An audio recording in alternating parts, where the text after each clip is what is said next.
go. Basically, we're studying coral reefs as indicators for sea level change in the Bahamas. So we had two objectives, and it was using grain size to show the intensity in the environment, and also using this photo mosaic to show bedding geometry of the coral, of the reef.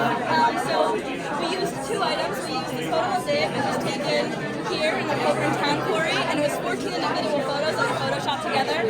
And we also used a 34-foot-long core segment, core sample, which was taken here at the Gulf on the San Salvador Island. And so this all dates back to the Pleistocene.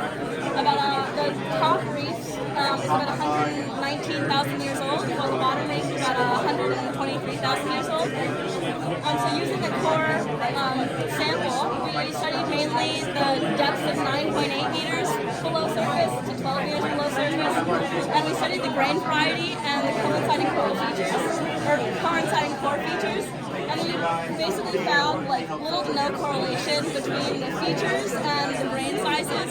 And the reason we kind of put it together was because potentially during high intensity storms where the wave action is really rough, it's picking up larger grains and depositing them, and then when the storm dies down, smaller grains are sinking and filling in the voids of the larger ones, causing this jumble of variety and also fragments.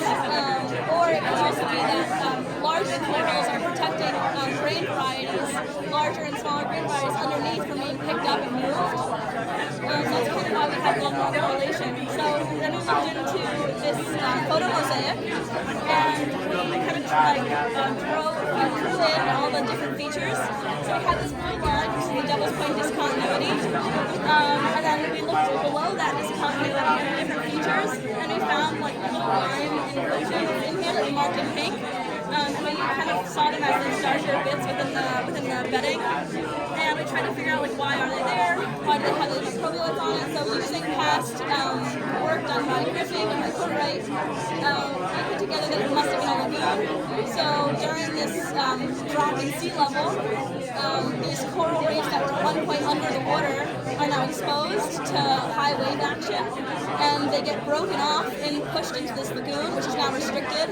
And within this lagoon, there's high salinities and high temperatures because as water is evaporating, it's concentrating the salinity in the lagoon, and it's not cycling fast enough. But it's a perfect environment for microbials to grow on these fractured coral species. And then as the sand migrates, it covers these coral and these coral fragments and microbialites, and then these processes kind of repeat. So more, like a storm comes and breaks more coral fragments into this lagoon, they get covered again, and they become covered by sand again. And so that's kind of why we have these features and these patterns of line. But for this to happen, it had to have dropped. The sea level had to have dropped a little bit. So that's kind of what we put together, was that the sea level had to have dropped this lagoon to be formed for these corals to be in that specific line.